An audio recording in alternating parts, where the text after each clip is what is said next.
Institute of Engineering and Technology. Good morning, students.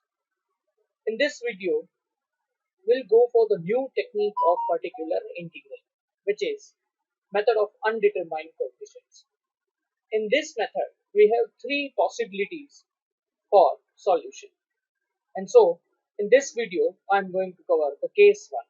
So, basically, this is a technique for particular integral as a part of general solution of higher order differential equation. So, let us begin with our usual consideration of second order differential equation y double dash plus c1y dash plus c2y equal to rx, where c1 c2 are arbitrary constants, y is depending on x, y dash y double dash they indicates first and second order derivatives of y with respect to x respectively. On the right hand side we have r of x as a random function of x. Again, the first step is to define differential operator, that is d, and this will be d by dx. So you can understand, if I take d raised to n, it indicates the nth order derivative, and therefore the second order differential equation will take form d square y plus c1 dy plus c2 y equal to r of x. Separating for y, it gives me d square plus c1d plus c2 times y equal to r of x. Now, considering this big bracket d square plus c1d plus c2 as a random combination of d as f of d, the equation will take form f of d times y equal to r of x. The next step is to consider particular. Now, as I told you, there are three main methods: direct methods or special functions, which are already covered in our previous videos. Second method is method of undetermined coefficient. This method we are starting in this video, and later on we'll also see method of variation of parameters. Now, let us start with first example, that is y double dash minus 2y dash plus 5y equal to 5x square minus 6x square plus 6x. First step is to consider operator form. An operator form is f of dy equal to rx, that is d square minus 2d plus 5 times y equal to 5x square minus 6x square plus 6x. Now, for complementary function, I am taking auxiliary equation f of d equal to 0. For this equation, we have complex roots 1 plus or minus 2. So, alpha is equal to 1 over here. By mistake, it is written 0. It is alpha equal to 1 and beta equal to 2. And therefore, complementary function will be c1 e raised to x cos 2x plus c2 e raised to x sin 2x. I have taken this e raised to x in multiplication with this 2. There is a special role of this part, that's why I am writing it like this. Now let us move to particular integral. Now, this is how the method of undetermined coefficient will start. For particular integral, consider the differential basis capital B of Rx. Over here, Rx is a polynomial function 5x cubed minus 6x square plus 6x, and therefore I need to take differential basis for this function. Now, what do we mean by differential basis of this function? It simply means that how many variable components are required to generate this function and its all possible derivatives. So for that, let me take this function first of all. So if I look carefully, it is with three variable components, x cube, x square and x. Now, if I take derivative, it will give me x square and x as a component. If I take one more derivative, it will give me x and constant. And finally, if I take derivative, it will give me constant, and later on all possible derivatives will be 0. So the main motive is how many variables and constants we require to generate all possible derivatives along with this function. So it is x cube, x square, x and 1. Now, before fixing this as a valid differential basis, I need to check whether there is any repetition of this component in complementary function or not. This is the reason why I considered my complementary function as this. Now see, the first part is e raised to x cos x and second part is e raised to x sin x. So I will check whether any of these two is coming into differential basis or not. Fortunately, there is no repetition in between these parameters, these values and elements of complementary function. That means this is valid differential basis. Once we have non-repeated differential basis along with complementary function, we can formulate our particular integral, and that is nothing but ax cube plus bx square plus cx plus d. So in this technique, we are formatting our particular integral first, and later on we are eliminating all these undetermined coefficients. So the method is known as undetermined coefficients. I'm repeating once again. My function is for x cube 5x cube minus 6x square plus 6x. I'm taking differential basis as x cube, x square, x and 1. These are the elements which can generate this function and its all possible derivatives. Check whether there is any repetition with Rx or not. As there are no repetitions, I am considering this as a valid differential basis and formatting my yp.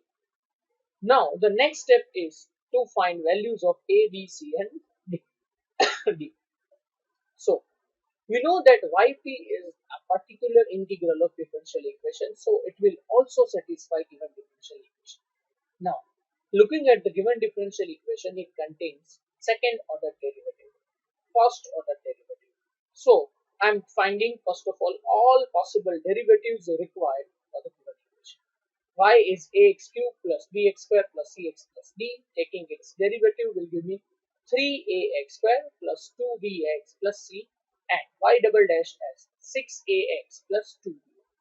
Now, considering all this y dash, y double dash into the left hand side of differential equation, and it will give me 6ax plus 2x. This is the neighborhood value of y double dash minus 2y dash, that is 3ax square plus 2bx plus c plus 5 times y ax cube plus bx square plus cx plus d equal to right hand side of the equation.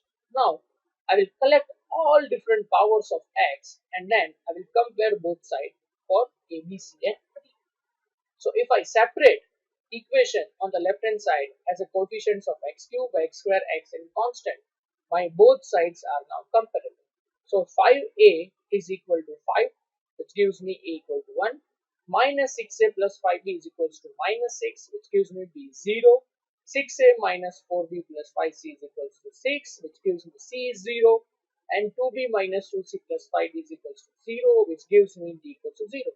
So I have LU of A, B, C, D as 1, 0, 0, 0, 0 that I am taking into YP. That gives me value of YP as x cube. Combining this value with complementary function gives me general solution. Let us consider one more example. Y double dash minus y equals to sin x. So operator form is d square minus 1y equals to 5 sin x. I am taking f of d equals to 0, so it gives me two roots, 1 and minus 1. And therefore, complementary function is c1 e raised to x plus c2 e raised to minus x. Now, considering the right hand side of the equation, it is sine of x. Now, what are the derivatives, possible derivatives of sine x? Derivative of sine is cos x derivative is minus sine x derivative is minus cos x derivative is sine x. So there are basically only two variable parts, sine and cos. So this is the differential basis of this function. Now, checking whether there is any repetition with CF or not. So CF is e raised to x, e raised to minus x. There are no repetitions with this sine and cos. Therefore, we can consider this as a valid differential basis. Once we have valid differential basis, we can format our value of yt, which is a sin x plus b cos x. Now, rest of the calculation is to find values of a and b. Now, as given equation, it contains y dash and y double dash. I am assuming that yp, our assumed value a sin x plus b cos x, is a solution of given equation. So I have to take y dash as a cos x minus b sin x, y double dash as minus a sin x minus b cos x.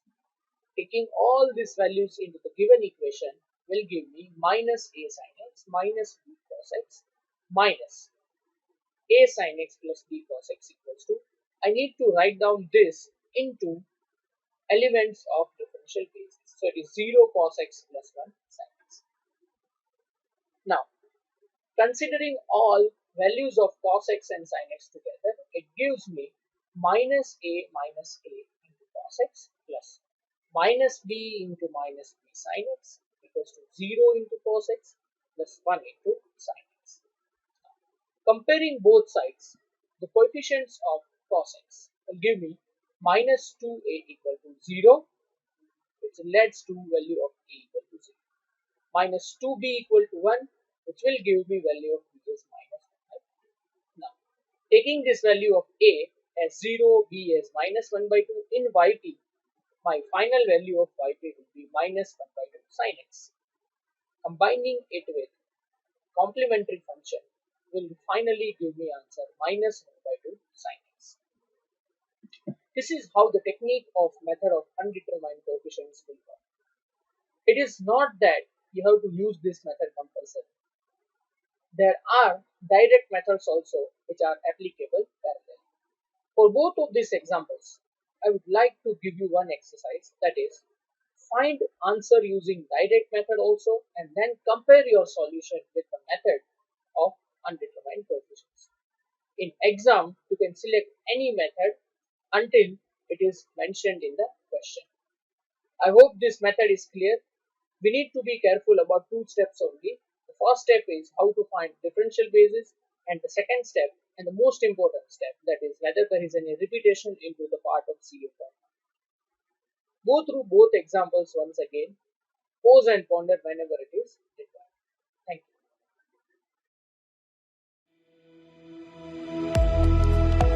LJ Institute of Engineering and Technology.